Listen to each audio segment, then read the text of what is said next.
अस्सलाम वालेकुम नाज़रीन, मैं हूं मंसूर अली खान। प्रोग्राम में आपको खुशामदीद कहेंगे। नाज़रीन, अब 3 दिन हो चुके हैं पाकिस्तान और भारत के दरमियान जो सीज़ फायर था उसके ऊपर इम्प्लीमेंटेशन जो है वो शुरू हो चुकी है, लेकिन अभी भी बहुत से सवाल हैं जिसका जवाब ढूंढने की कोशिश की जा रही है। ये सीज़ फायर चल सकेगा, ये सीज़ फायर कितनी देर चलेगा? डोनाल्ड ट्रंप ने जो अनाउंसमेंट्स की हैं कि जनाब दोनों मुल्कों के दरमियान जो है वो मुज़ाकरात होने चाहिए, कश्मीर के इशू के ऊपर जो है वो मुज़ाकरात होकर रिजॉल्व होने चाहिए। नरेंद्र मोदी ने जाके अपनी एक एयरबेस के ऊपर एक तकरीर की, कौम से भी खिताब किया, कुछ सख्त तकरीर थी। लग ये रहा था कि भारतीय ऑडियंस से वो मुखातिब हैं और कोशिश कर रहे हैं कि उनको एड्रेस किया जाए। इस सारे मामले के अंदर क्या ये सीज़ फायर बरकरार रह सकेगा या नहीं, और इससे जुड़े और भी अहम मामलात हैं। पाकिस्तान के वो दोस्त ममालिक जिन्होंने इस जंग में पाकिस्तान का साथ दिया, भारत की जानिब से आज ये रिपोर्ट्स आई हैं कि अब उन दोस्त ममालिक को टारगेट करने का सिलसिला शुरू किया गया है, जिसमें तुर्की शामिल है, जिसमें अजरबैजान शामिल है। इन मुल्कों को अब टारगेट करने का सिलसिला शुरू हुआ है। इन तमाम मामलों के ऊपर तफसील से बात करेंगे। वफाकी वज़ीर दिफा ख्वाजा आसिफ साहब इस वक्त हमारे साथ मौजूद हैं। ख्वाजा साहब, बहुत बहुत शुक्रिया आपने हमें ज्वाइन किया। ख्वाजा साहब, रियलिस्टिकली स्पीकिंग आज हम देख रहे थे आप सियालकोट के अंदर गए, जवानों से आपकी मुलाकात भी हुई। अब सबसे पहले तो बताइएगा वहां पे क्या मनाजिर देखे आपने, जवानों का मूड कैसा है? देखिए, पहले उसमें जो थी विजिट जो है वो प्राइम मिनिस्टर साहब थे, आर्मी चीफ थे, एयर चीफ थे, डीपीएम थे, मैं था, हसन इकबाल साहब थे, अल्लाह साहब थे, और हमारे जो गुजरांवाला कोर है उसके कमांडर और डिप कमांडर्स जो हैं सियालकोट में वो थे वहाँ पे। तो वहाँ हमने एक लोकेशन के ऊपर हम गए जहाँ पे जो उधर उस लोकेशन के ऊपर जो ऑफिसर्स और जवान थे इर्द गिर्द के भी वहाँ पे सारे इकट्ठे हुए थे। ठीक और एक टैंक पे जो है चढ़ के प्राइम मिनिस्टर ने उनको खिताब किया। ठीक और फिर उनमें घुल मिल गए, उनसे बातें की, उनसे हाथ मिलाए, उनको प्यार किया, कि सरों पे हाथ फेरा, उनको शाबाश दी। तो ये सिलसिला जारी रहा। लेकिन मैंने जो चीज देखी वो कमाल की जो है जज्बा था, बहुत जज्बा था, बहुत जज्बा था। मैं समझता हूँ कि इस जज्बे को कोई भी तस्खीर नहीं कर सकता, ठीक कथित तौर पे तस्खीर नहीं कर सकता। अल्लाह ताला बड़ा बोलना बनाए, उसकी मेहरबानी से, उसके उसके करम और उसके रहम से ये जो हमें इज्जत नसीब हुई है पाकिस्तान को, पाकिस्तान की अफवाज को, हुकूमत को, कौम को, ये एक अनप्रेसिडेंटेड मंसूर बात है हमारी 78 साला हिस्ट्री में। हमें पहले भी कामयाबियां हुई हैं, लेकिन इतनी conclusive, undisputed, totally recognised all over the world कामयाबी जो है ना, पहले कभी भी नहीं हुई थी। बिल्कुल ठीक। ये खुशकिस्मती है हमारे इन बच्चों की जिन्होंने ये कामयाबी हमें दिलाई, जो है जो बैटल ग्राउंड में भी लड़े। आ, लेकिन मैं ये बात पहले भी कह चुका हूँ कि ये अपनी नौइयत का पहली जंग थी जिसके अंदर जो है एक दूसरे मुल्क के अंदर जो है वो क्रॉस नहीं किया गया। और ये बेसिकली जो है उधर से भी फायर आता रहा, ड्रोन्स आते रहे, हमसे भी, हमारी तरफ से भी फायर जाता रहा, ड्रोन्स आते रहे। वहां पे एक चिनाब के अंदर एक हमारी दरिया के अंदर एक चौकी है, उसका चौकी का नाम जंगजू है। अच्छा। उसके ऊपर 100 मोटर जो है इंडिया ने फायर किए, और 70 के 80 जो है बख्तर शिकन जो है वो मिसाइल मारे उसके ऊपर। और वहां पे जो कमांडर था, बच्चा कैप्टन, वो इंजर हुआ। फिर उसकी जगह उस सारी कार्रवाई के दौरान जिस वक्त ये सारा हमला उस चौकी पे हो रहा था, नया एक और बच्चा कैप्टन जो है उसने जाके कमांड संभाली, और उस पोस्ट पे 8-10 हमारे बच्चे जो है जख्मी हुए हैं। और लेकिन लड़ते रहे। मैं एक सिपाही के पेट में श्रैपनल थे, वो 2 दिन जो है उधर रहा। उसके बाद जो है फिर उसकी तबीयत ज्यादा खराब हुई तो उसको पीछे लेके आए। ठीक मैं उसके बाद, इस वाक़े के बाद, मैं अकेला जो है CMS सियालकोट भी गया। मैं सबसे जाके मिला वहां पे जाके। कमाल की, यानी ईमान ताजा हो गया मेरा। माशाल्लाह माशाल्लाह मैं माशाल्लाह। कमजोर सा आदमी हूँ, मैं पॉलिटिकल वर्कर हूँ, कोई मेरा कोई लंबा चौड़ा कोई किसी चीज पे क्लेम नहीं है।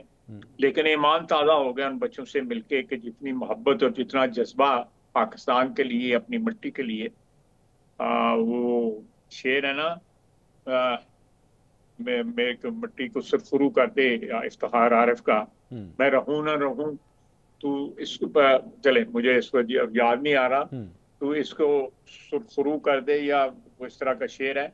वो बिल्कुल उसकी ताबीर और उसकी तस्वीर नजर आ रहे थे कि मैं वो रहें या ना रहें, लेकिन पाकिस्तान की मिट्टी जो है, वतन की मिट्टी जो है, वो सुरखरू। इंशाल्लाह इंशाल्लाह। ख्वाजा साहब, अब जरा ये जो सीज फायर मौजूद है, एक अनईजीनेस है, एक टेंशन अभी भी हवा में मौजूद है, जैसे पता नहीं ये कायम रहेगा नहीं रहेगा, क्योंकि नरेंद्र मोदी जो है, जो उसके पॉलिटिकल मोटिव्स थे वो तो पूरे नहीं हो सके। अब उसकी गुफ्तगू से लग रहा है, उसकी बॉडी लैंग्वेज से लग रहा है कि तकलीफ में है। सियासी मकासद जो है वो अचीव करने की खातिर वो कहीं तक भी जा सकता है। आप समझते हैं ये सीज फायर जो है बरकरार रह सकेगा, या मोदी जो है वो पलटा मार के फिर कोई इस किस्म की हरकत करेगा? देखिए, मैं बिल्कुल, आप सही कह रहे हैं, लेकिन मेरा एक अंदाजा है as a student of politics के, मोदीज गेम इज ओवर। अच्छा। एक तो वैसे भी वो एक, अब जिसको कहते हैं फैग एंड पे पहुंच चुके थे अपने पॉलिटिकल कैरियर पे। अब वो ये सारा एडवेंचर उन्होंने अपने पॉलिटिकल कैरियर को रिसरेक्ट करने के लिए जो है इस्तेमाल किया। ठीक। लेकिन वो पांसा जो है पलट गया। पूरी सुरक्ट होने के बजाय जो है उनका पॉलिटिकल कैरियर जो है, जो ऑलरेडी इन डोलड्रम्स था, या वो ऑलरेडी जो है एक खात्मे के करीब पहुंचा हुआ था, वो अब खत्म हो गया है। अच्छा। अब वो इस किस्म की बातें करके, बड़के मार के जो है वो जो है उसको रिसरेक्ट करना चाहते हैं या रिवाइव करना चाहते हैं। मैं स्टूडेंट ऑफ पॉलिटिक्स, मैं नहीं समझता कि आप उनका पॉलिटिकल कैरियर रिवाइव हो सकता है। लेकिन इसमें एक डाउन साइड है सारे चक्कर में, कि जब बंदा इतनी डेस्परेट पोजीशन पे हो तो वो कुछ भी कर गुजरता है। exactly. वो जुआरी भी हो जाता है। exactly. वो जुआ खेलने की कोशिश करता है। तो इसलिए वो डेंजर या वो खदशा जो है लाजमी रहेगा। लेकिन अगर खुदा न खास्ता इस किस्म की सिचुएशन अराइज होती है, तो मोदी खुद तो सफर करेगा, वो इंडिया को भी साथ जो है एक, मेरा ख्याल है, कारी जरब लगा देगा। दुनिया के ने जो इंटरवीन किया है, और उसमें पाकिस्तान ने जो है एक उसका उसका मैं समझता हूँ कि अपर हैंड था जिस वक्त सीज फायर हमने एक्सेप्ट की है। और फिर मैं दोबारा कहूंगा कि एक फर्स्ट टाइम एक यूनिक वॉर लड़ी गई है, जिसमें साइबर जो है वो बहुत ज्यादा इस्तेमाल हुई है। साइबर स्पेस जो है बहुत ज्यादा इस्तेमाल हुई है। एक्सपर्टीज बहुत ज्यादा इस्तेमाल हुई है। बल्कि जंग लड़ी जो है वो it was a cyber warfare. अच्छा। और it was not fought on ground, और it was not fought in on territories, और या जमीन पे कब्जे वगैरह करने का जो है इसमें एलिमेंट कम था। इसमें हमारे बच्चों ने, जो जवान जो इसमें एक्सपर्टीज रखते हैं, उन्होंने कमाल का। और जिन लोगों ने भी जंग को जानते हैं, हमारे जो दोस्त मुमालिक हैं इंक्लूडिंग चाइना, वो अश कर उठे हैं। जो पाकिस्तानी बच्चों ने जो है कमाल, नौजवानों ने कमाल दिखाया है कि किस तरह उनको बिल्कुल जैम कर दिया। सारा हिंदुस्तान जो है वो जैम हो गया था।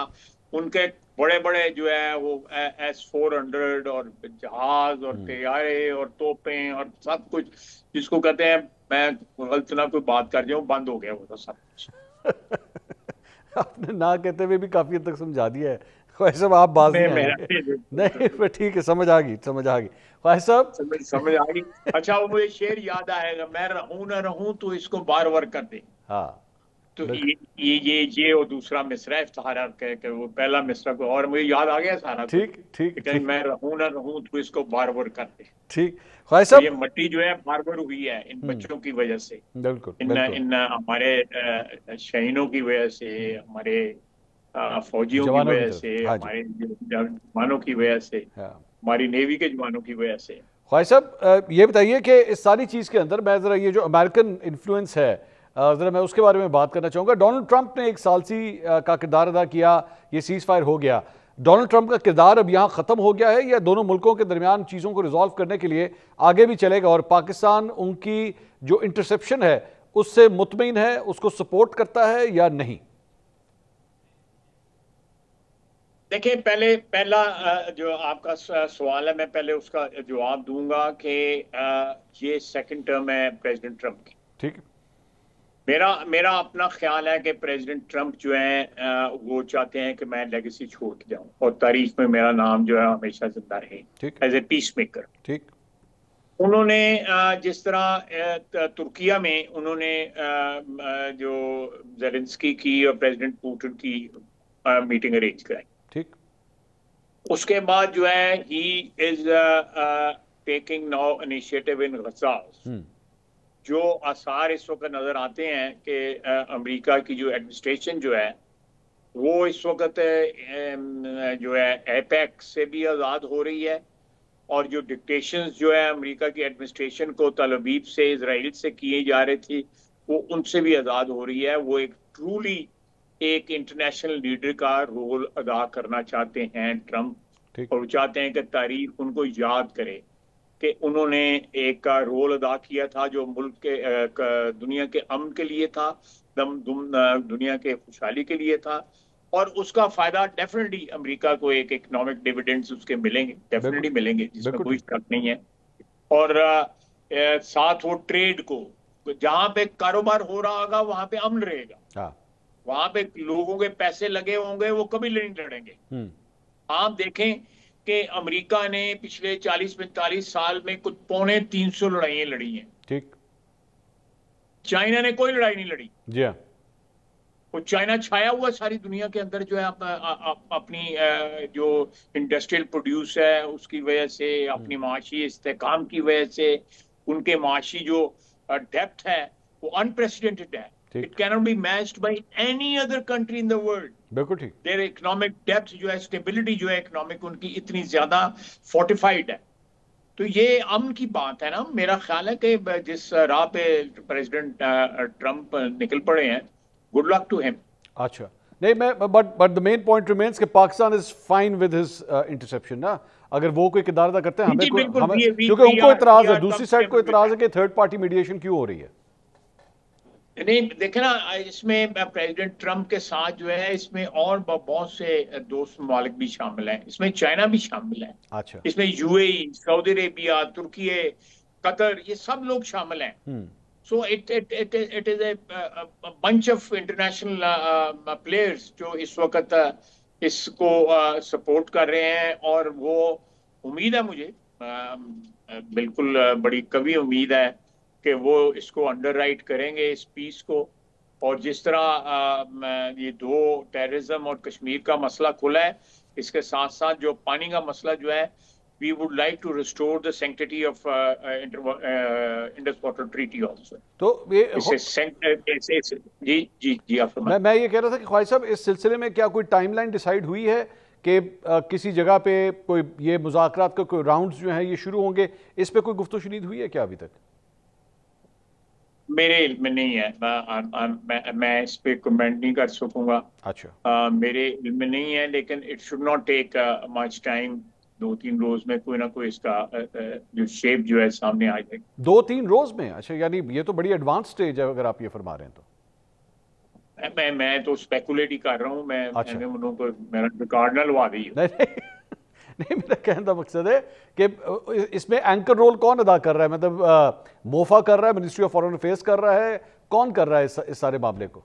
देखिए, इसमें बेसिकली जो है government obviously, MOFA and obviously establishment जो है, देखिए मैं वी आर लकी कि 75 साल के बाद जो है एक कॉम्बिनेशन बनी है एस्टेब्लिशमेंट की और सिविलियन गवर्नमेंट की, with immense comfort with each other. Otherwise जो है पुराने ज़माने में जो है एस्टेब्लिशमेंट और सियासतदान जो है वो अपने कंधे से देखते ही रहते थे कि कोई काम तो नहीं पैन लगाएगा। तो ये एक शरारत करने की अगर इजाजत हो तो वैसे ही मेरे जेहन में आया। आपको याद है खान साहब के, इमरान खान साहब के खिलाफ तहरीक एतमाद कब आई थी? याद है आपको?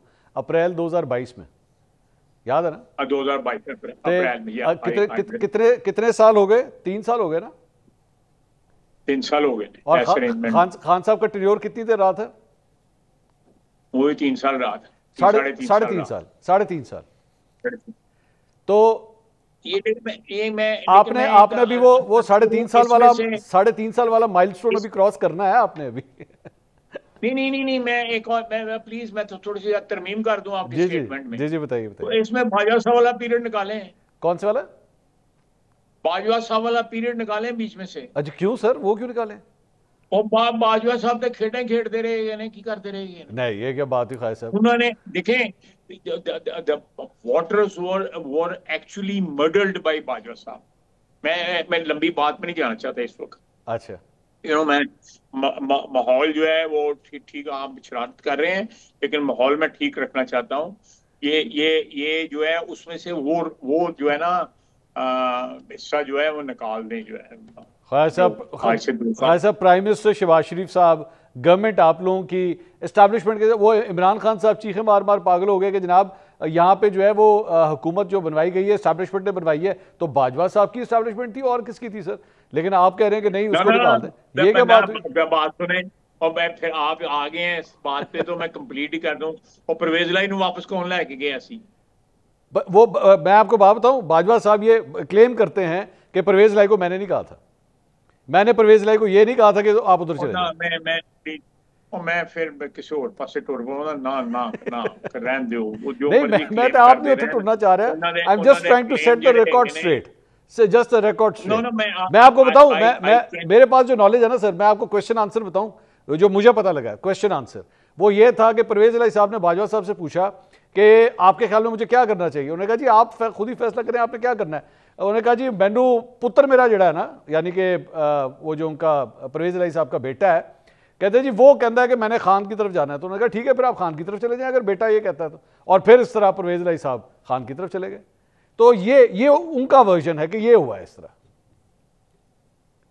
चले मैं जो वील फिनिश दिस डिस्कशन जो पहले फेज में हमने कर लिया उसको रहने दें। अच्छा। ये दूसरा फेज जो है ना, ये दूसरा फेज जो है ना, पहले फेज को जो है जरा थोड़ा सा बदल कर देगा। ये मेरे ख्याल महाज रहने दें। ये महाज फिर कभी खोल लेंगे, चलें इस तरह कर लेते हैं। हाँ फिर बोल, मैं पूरा प्रोग्राम तो ना कर रहा। नहीं नहीं ठीक, वो तो आपने आना है मेरे पास, लाहौर आना, फिर हमने बैठ के एक लंबी गप मैं लगानी, बड़ी बिल्कुल देर करा ना, ड्यू हो गया। बिल्कुल। अच्छा। लेकिन ये जो है ना, जो मेरा पहला मौजूदा जो हालात है उस पे के ऊपर जो हमने गुफ्तगू की है उसी को रहने। चले मैं उसके ऊपर ही चलता हूँ। ख्वाजा साहब, इस सारी चीज़ के अंदर एक और एलिमेंट जो सामने आया, वो मियाँ साहब से बड़ी नाराज़गी रही लोगों की। उन्होंने कहा जनाब मियाँ साहब वॉज नॉट प्रोएक्टिव। मियाँ साहब ने जो किरदार अदा करना चाहिए था, उनको ट्वीट्स करनी चाहिए थी, सामने आना चाहिए था, पब्लिक आय में मियाँ साहब जो है वो कहीं नहीं आए। इस पर क्या कहेंगे आप?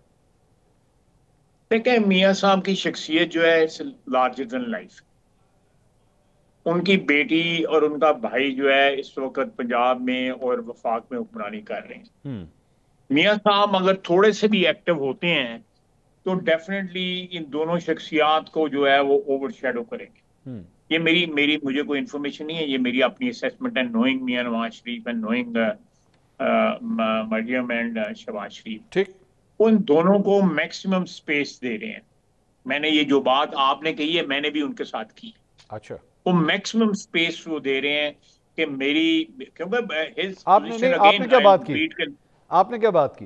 नहीं, मैंने कहा कि आप जो है कोई एक्टिव हों, कोई बयान दिए करें, पॉलिसी स्टेटमेंट्स दिया करें, तो खामोश रहे, आगे से बोलो नहीं है। लेकिन मैं I have known him for life time, मैं 1964 से एक ताल्लुक है हैज ही रिटायर्ड? उसके हवाले ख्वाजा से। साहब, हैज ही रिटायर्ड या ये कंसिडर किया जाए रिटायर्ड लाइफ आप गुजार रहे हैं?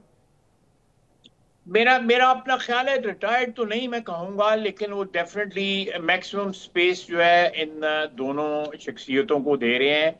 और अगर वो थोड़े से भी एक्टिव हों तो ये मेरा ख्याल है कि ये एक ओवर शेडो कर जाएंगे उनको। उनकी एक मुकाम है, 3 दफा वजीर आजम रहे हुए हैं, जितना उनका एक्सपीरियंस है।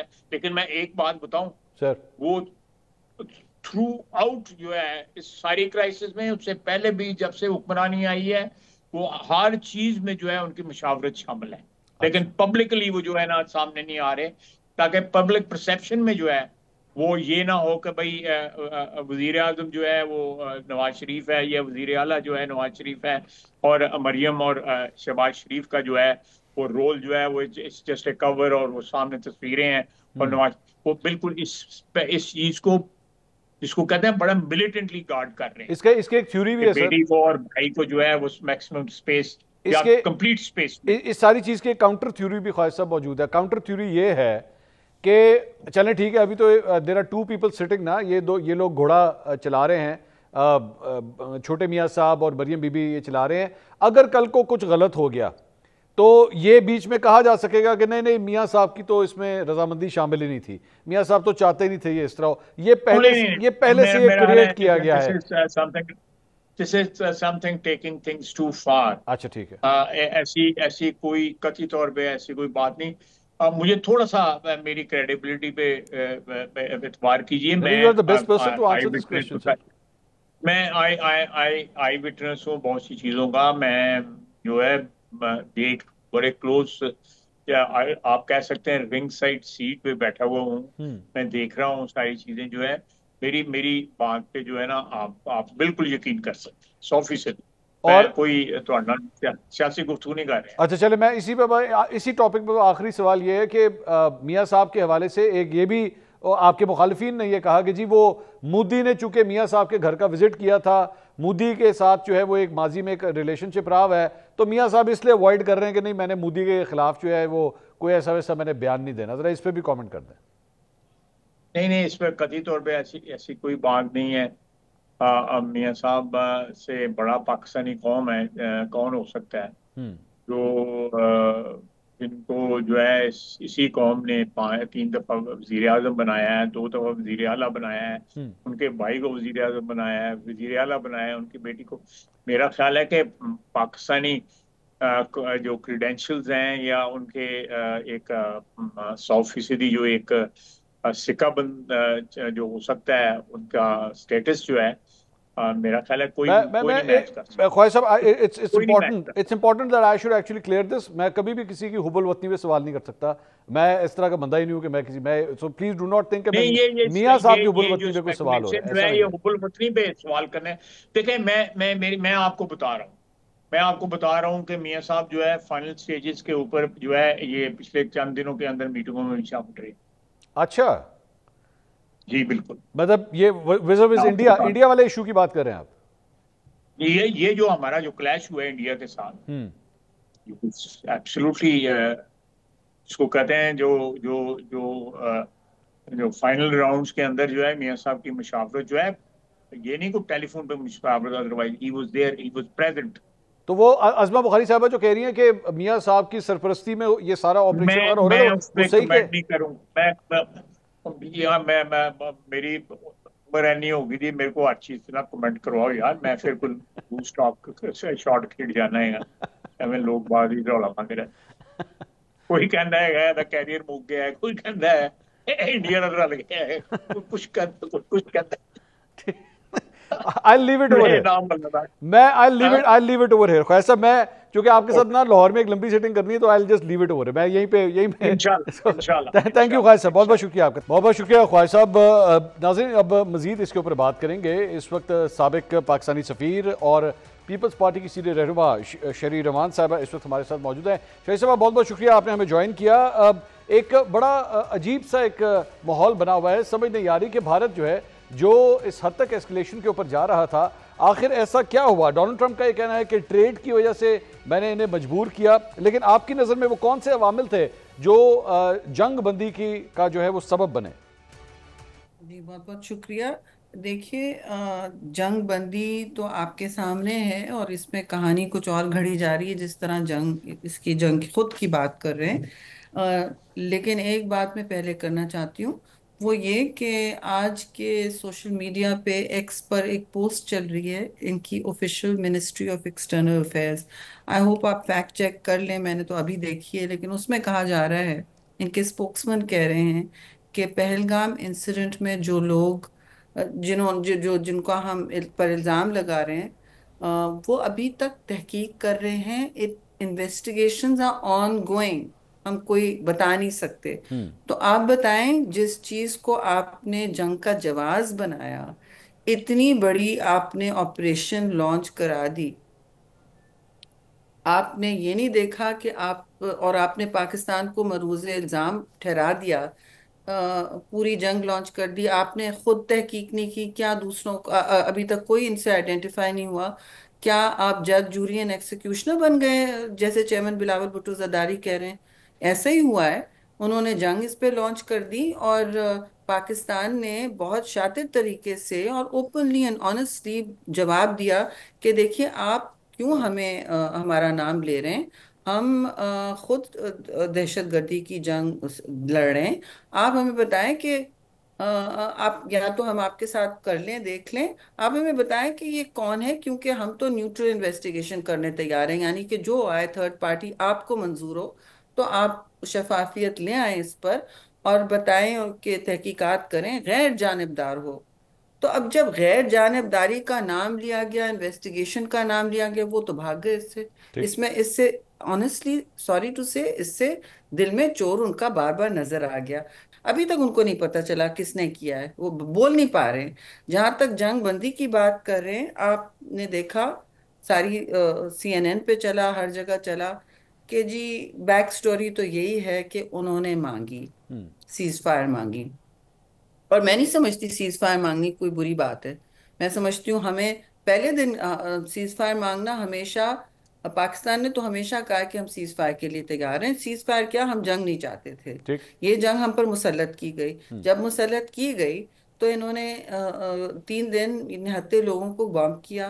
वहाँ कहानियां घड़ते रहे कि पाकिस्तान का नक्शा बदल गया है। मीडिया इनके साथ ऐसा जुड़ा हुआ था कि एम्बेडेड मीडिया भी नहीं, कुछ और ही हो गया था।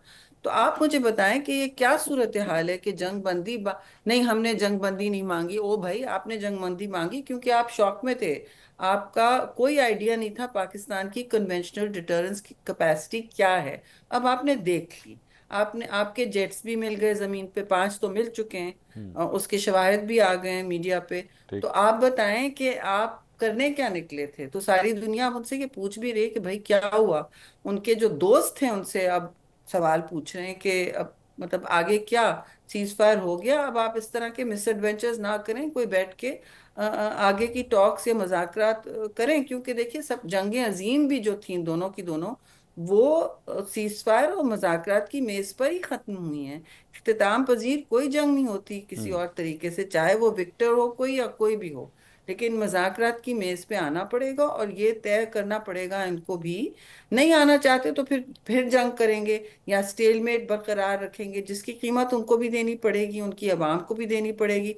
बस वो सियासत प्रेफर करते हैं जी इस वक्त, मुझे नजर आता है रियासत के ऊपर। ये रियासती मामले हैं, लेकिन उन्होंने सियासत को तरजीह दी है, अपनी सियासत, वो बिहार इलेक्शन उन्होंने ठीक। जीतना है, हम्म। तो वो रियासत को तरजीह नहीं दे रहे हैं। और इंडिया को इससे, की रियासत को इससे बहुत ठेस पहुंचा है। शेरी साहब, एक और जो पॉइंट इस सारे मामले के अंदर आता है वो ये है कि इंडियन लॉबीज जो है वो पूरी दुनिया में कहा जाता है कि काफ़ी स्ट्रांग हैं, लेकिन इस मरतबा भारत की ना सफारती सतह के ऊपर इंटरनेशनली कोई कुछ सुना गया और ना ही इंटरनेशनल मीडिया ने भारत के बयानिए को जो है वो आगे परवान चढ़ाया। इसकी क्या वजह समझती हैं आप? देखिए भारत के बयानी पे क्यों तरजीह अब देंगे, वो खुद सब शर्मिंदा हो जाते हैं जब हमारा जवाब सुनते हैं या उन्होंने खुद हकायक देखे हैं। अब इंटरनेशनल मीडिया भी पूछ रहा है कि भाई आपने कोई जवाब देना होता है, आपने कोई फैक्ट्स की बुनियाद पे बात करनी होती है, वो हकायक नहीं सामने आ रहे, हम्म। वो फैक्ट्स नहीं सामने आ रहे। मैंने अभी आपको बोला आप खुद फैक्ट चेक कर लें इस पर। मैं तो तस्दीक किए बगैर बात नहीं करती, लेकिन मैंने अभी ये देखा है। तो दूसरी बात ये देखिए कि भारत ने जो जो किया, वो तो मैं समझती हूँ ये जंगी जुराइम है। और इस पर इनको कठघरे में हमें लाना चाहिए। मगर हम चाहते हैं कि अमन का एक माहौल रहे, उनको डिप्लोमेटिक अपनी हाई कमीशन बहाल करें, क्योंकि न्यूक्लियर रियासतों के दरमियान कम्युनिकेशन से ज़्यादा कोई रिस्क रिडक्शन मेजर्स होने चाहिए। हम्म। जब जंग होती है तो उसमें सबका नुकसान होता है। हमने कभी जंग को पेडल नहीं किया, ठीक है जी, जंग को का कभी ग्लैमराइज नहीं किया हमने, लेकिन इन्होंने तो जंग को एक बॉलीवुड फिल्म बना दी थी जी। शेरी साहब, अब अमेरिका के अंदर आप पाकिस्तानी सफ़ीर रह चुकी हैं, अब अमेरिका ने जो है वो सालसी का किरदार अदा करने की एक ऑफ़र भी की है। आपके ख्याल में ये अमेरिका जो है वो वाकई एक अच्छे सालिस का किरदार अदा कर सकता है?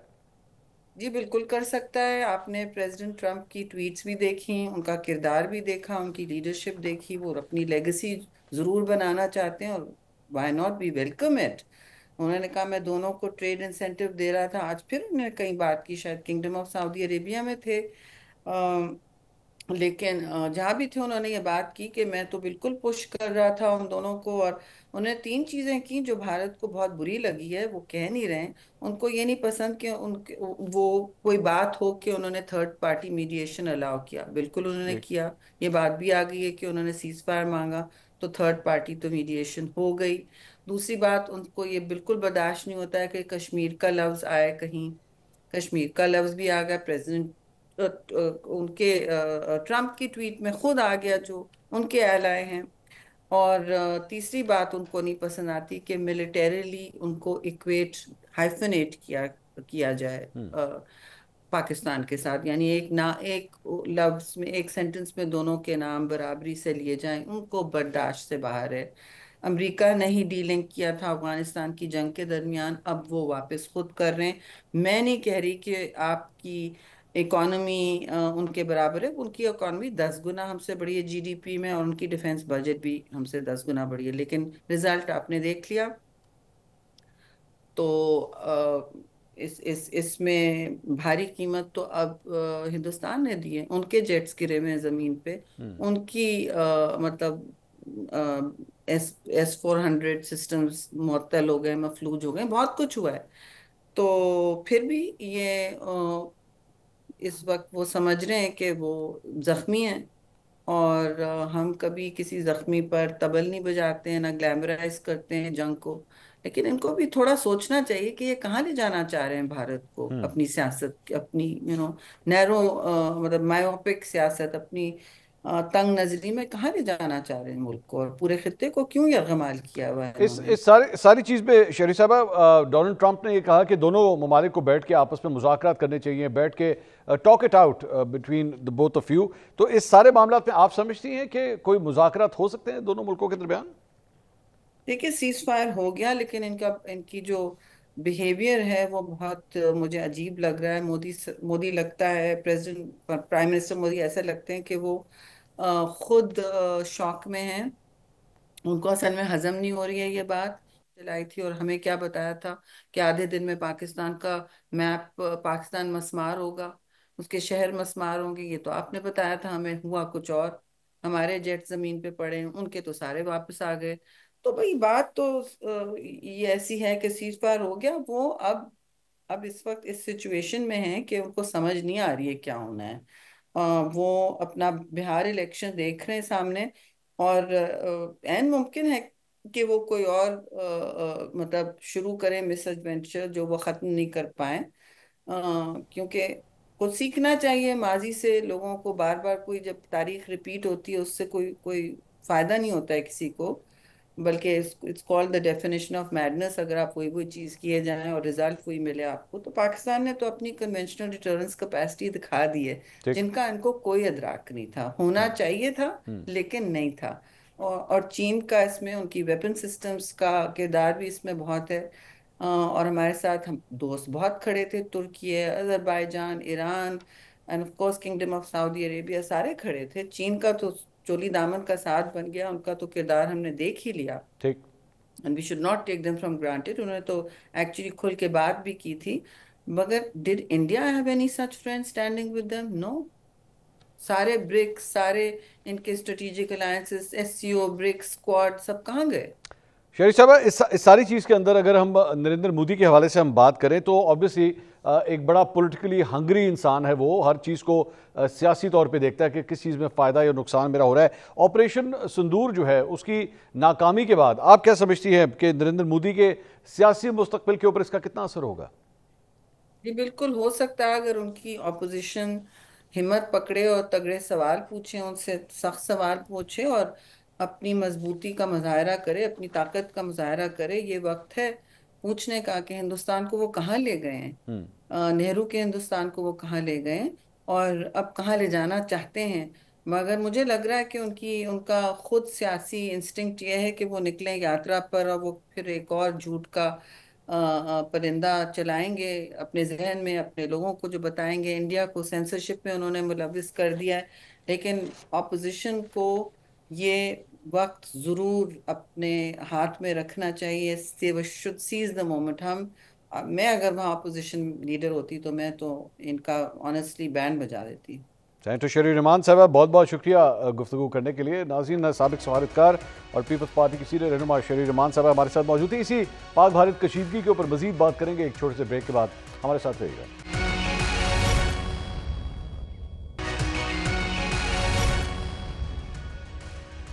नाज़रीन, welcome back after the break. Pak Bharat कशीदगी के ऊपर ही मजीद बात करेंगे। साबिक सेक्रेटरी खारजा एजाज चौधरी साहब इस वक्त हमारे साथ मौजूद है। एजाज साहब, बहुत बहुत शुक्रिया, आपने हमारे लिए वक्त निकाला। एजाज साहब, 90 घंटों में एस्केलेशन से डी एस्केलेशन हो जाती है। अब जाहिर बात है बहुत सी कंस्पिरेसी थ्योरीज चल रही हैं, इस हवाले से मुख्तलिफ रिपोर्ट सामने हैं, लेकिन आप क्या समझते हैं, क्या पर्दे के पीछे कोई ऐसी बातचीत अभी भी हो रही है जिसकी वजह से अब थिंग्स आर कूलिंग डाउन? जी बिल्कुल। बातचीत तो आपको पता है कि अमेरिकन्स भी कर रहे थे, सऊदीज भी कर रहे थे। तो बातचीत तो चल रही थी। लेकिन उस वक्त हिंदुस्तान बड़ी ऊंची हवाओं में था उस वक्त। तो पाकिस्तान तो अमन के लिए शायद तैयार था। लेकिन हम ये भी बार बार कह रहे थे कि हम रिटेलिएट करेंगे अगर आपने बाज ना आए। तो वो जब 10 की सुबह इन्होंने हमारे 3 बेसिस पे हमले किए, तो उसके बाद तो फिर पाकिस्तान ने जो पॉज दिया हुआ था, एक डिप्लोमेटिक पॉज, वो हमें ख़त्म करना पड़ा और हमने जवाब दिया। लेकिन जब हमने जवाब दिया तो 5 घंटों के अंदर सूरत हाल ही बदल गई। हिंदुस्तान की तरफ से दरख्वास्त आई। अब वो बात में इस तरह कहें कि नहीं है, वो तो गलत बात है। लेकिन बार उन्होंने कहा सीज फायर करें, पाकिस्तान ने मान लिया। हमारे फॉरेन मिनिस्टर ने बयान भी दिया कि जी उन्होंने हमसे पूछा तो हमने कहा हाँ जी ठीक है।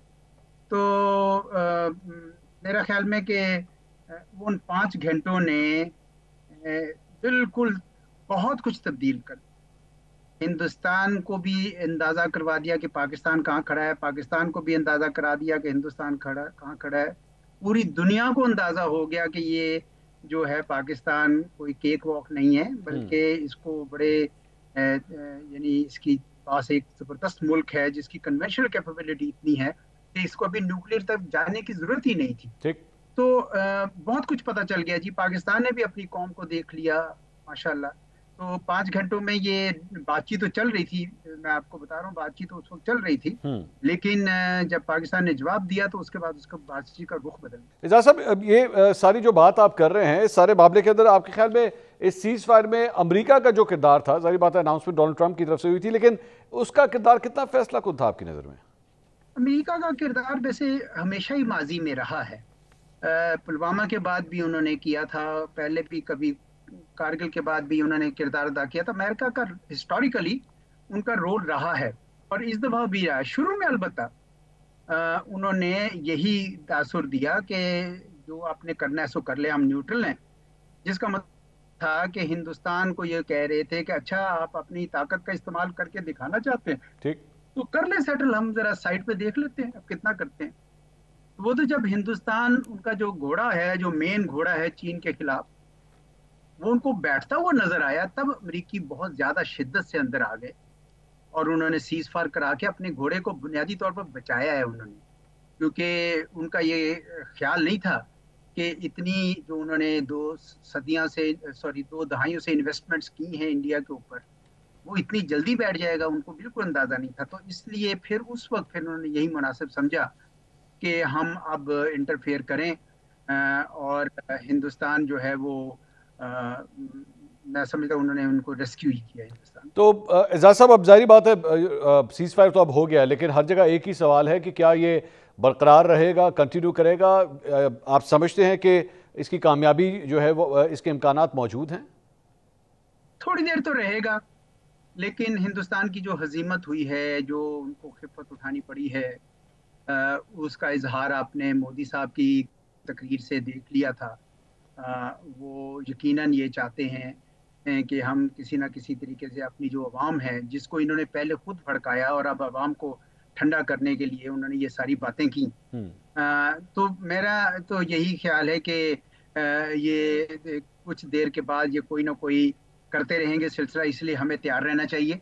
कोई कह नहीं सकते कितना देर पाओगा। पहले भी आपको पता है पहला सीज फायर हुआ था 1 जनवरी 1949, उसके बाद से कई बार सीज फायर आए और कई बार गए, क्योंकि हिंदुस्तान की नीयत ठीक नहीं है कि वो कश्मीर का मसला हल करे। और कश्मीर का मसला जब तक रहेगा, ये लाइन ऑफ कंट्रोल रहेगी, बॉर्डर नहीं बनेगा, उस वक्त तक मसाइल रहेंगे। तो इस वजह से ये मैं तो कोई बहुत ज्यादा उम्मीद नहीं हूँ कि इसका सीज फायर। अभी तो फिलहाल उनके डीजीएमओ ने कहा है कि जी हम ड्रोन भी भेजेंगे, फायर सीज फायर करेंगे, लेकिन माजी का जो रिकॉर्ड देखा जाए तो ये कोई इतने ज्यादा काबिल एतबार नहीं। अब इसी इसी सारे मामले के अंदर जो है वो अमेरिका ने अपना किरदार तो अदा किया है। डोनाल्ड ट्रंप का ये कहना है कि मेरी कोशिश है कि दोनों ममालिक जो हैं वो आपस में मुज़ाकरात की टेबल के ऊपर जो है वो बैठें। भारत की जानिब से हमेशा थर्ड पार्टी मीडिएशन जो है उसकी उसने मुखालफत की है। तो आपको लगता है कि इन दोनों ममालिक के दरमियान मुज़ाकरात करवाए जा सकते हैं अमेरिका की जानिब से? अमेरिका ने जो ट्वीट्स किए हैं दो, डोनाल्ड ट्रंप ने भी किए हैं, कश्मीर के बारे में किया है, एक सीज फायर पे किया था, और बल्कि बाद में एक तजारत पे भी कहा उनको, और रूबियो साहब ने भी कहा। लेकिन हैरान कुन हद तक जनाब मोदी ने अपनी तकरीर में बिल्कुल उसका जिक्र नहीं किया, जैसे वो हुआ ही नहीं वाकया। तो अब अमेरिका तो ये चाहेगा, क्योंकि उनका तो अब वो तो डोनाल्ड ट्रंप चाहते हैं कि अमन करवाएं और उनका एक कद ऊंचा हो कि भाई मैं तो बहुत बड़ा पीस मेकर हूँ। तो इसलिए अब हिंदुस्तान के लिए मुश्किल पैदा हो गई है। वो कोशिश तो करेंगे, बहुत कोशिश करेंगे उनके लिए, उनके साथ करने की, लेकिन कुछ मुझे शक ही है कि वो अब हिंदुस्तान तो बातचीत पे जाता नहीं है, तो अमेरिका के साथ उनके ताल्लुकात में भी थोड़ी सी मसाइल आएंगे। कुछ तो मसला इसलिए आएगा क्योंकि उन्होंने जो चीन के खिलाफ जो कुछ करना था वो पाकिस्तान के खिलाफ नहीं कर सके, तो चीन के खिलाफ क्या करेंगे। और कुछ इस वजह से कि अब उन्होंने ऑफर की है बाकायदा डोनाल्ड ट्रंप साहब ने, और ये इनकारी हो रहे हैं कि हम बात ही नहीं करना चाहते हैं। तो इसलिए उनको मुश्किल आएगी। हमें अलबत्ता उनको अपना एजेंडा, अपना ब्रीफ, अपने पॉइंट्स अमेरिका तक पहुंचाने हमारे लिए ज़रूरी है। हम इस बात का इंतज़ार ना करें कि वो किस दिन बेस पर बिठाएंगे, हम कम अज़ कम ये बातें ले जाएं और देखते हैं कि वो कब बिठा पाते हैं। शुरू में तो हिंदुस्तान काफ़ी लहतो लाल करेगा, बाद में शायद मजबूर होके वो बात करने पे शायद आमादा हो। नहीं, लेकिन एजाज साहब मेरा वही, जिस तरह मैंने पहले एक पॉइंट के ऊपर मैंने बात की, थर्ड पार्टी मीडिएशन और द के वर्ड, कश्मीर से तो वैसे ही मतलब वो जब बात आती है कश्मीर की, उसके ऊपर भारत जो है वो हमेशा लेतो लाल से काम लेता है। तो इस मामले के अंदर क्या अमेरिका जो है, जो उसकी सालसी का किरदार है, भारत उस पर मान जाएगा? उनकी पोजीशन तो वही है कि जी कश्मीर हमारा हिस्सा है और हम इस पे किसी थर्ड पार्टी की मीडिएशन नहीं चाहते हैं। और वो शायद अपनी बात उन तक वही दोहराएंगे। अभी पूरी कोशिश हो रही होगी कि किसी तरीके से अमेरिका को टालें इसके ऊपर। पहली टर्म में भी डोनाल्ड ट्रंप ने ये कोशिश की थी, लेकिन साथ में ये कहा था कि दोनों रियासतें राजी हों। अगर हिंदुस्तान ने बहुत ज्यादा बोझ डाला तो मेरा ख्याल है अमेरिका फिर उनको कहेगा ठीक है जी, फिर आप नहीं करते हैं तो फिर आप खुद ही इसको संभालें। इसीलिए बहुत जरूरी है कि इससे पहले कि डोनाल्ड ट्रंप इससे पीछे हट जाए, पाकिस्तान अपना नुक्ता नजर जरूर पहुंचा दे उन तक।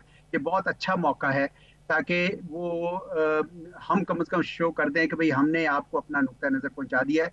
हिंदुस्तान जो है वो मेरा नहीं ख्याल वो इसके ऊपर राजी होगा। उनकी 70-80 साल की पोजीशन है, अगर होगा तो मोदी साहब के लिए बहुत ही मुश्किलात पैदा हो जाएंगी। वैसे ही अभी भी उनको बहुत भारी सियासी कीमत अदा करनी पड़ेगी, वो मुश्किल में है, और इसके बाद तो फिर शायद इनके लिए और भी मुश्किल हो जाए। इस सारे मामले में एजाज साहब ये भी एक्सपेक्ट किया जा रहा था कि पहलगाम का वाकया और जिस तरह नरेंद्र मोदी ने अमेरिका का दौरा किया था, डोनाल्ड ट्रंप से मुलाकात की थी, तो अमेरिकी हिमायत का भी तलबगार था भारत, लेकिन वो गर्मजोशी अमेरिका की जानिब से नजर नहीं आई इस सारे मामले के अंदर। क्या समझते हैं इसकी क्या वजह थी? किसी मुल्क से भी नहीं आई, रूस से भी नहीं आई, क्योंकि जो जहां तक दहशतगर्दी का ताल्लुक है वहां तो सब कंडेम करते, हमने भी किया, लेकिन किसी को यकीन नहीं था कि ये पाकिस्तान इसमें शामिल है। इसीलिए उन्होंने भारत के इस इल्जाम की किसी ने तायीद नहीं की। और मैंने भी यहाँ अपने आगे पीछे सबसे पूछा है, सब कहते हैं कि बिल्कुल हमारा कोई लेना देना नहीं। तो ये भारत का अपना अंदरूनी मसला है, उनको इन्वेस्टिगेशन करानी चाहिए थी। आफ्टर बाकी मुल्कों के भी मतलब अपने सोर्स हैं, अपने जराए हैं, अपनी सैटेलाइट कम्युनिकेशन है, उनके पास इंटेलिजेंस है, तो वो भी जानते हैं कि ये भारत के अंदर से ही कहीं से हुआ है। तो इस वजह से मेरे ख्याल में कोई उनके उस इल्जाम में शरीक नहीं हुआ। आपने देखा इन्होंने बड़ी कोशिश की, इवन रूस उनका बहुत करीबी है, अब तो अमेरिका भी बहुत करीबी है, कोई भी शामिल नहीं हुआ। तो ये इन्होंने गलत चीज पे स्टैंड ले लिया हिंदुस्तान ने।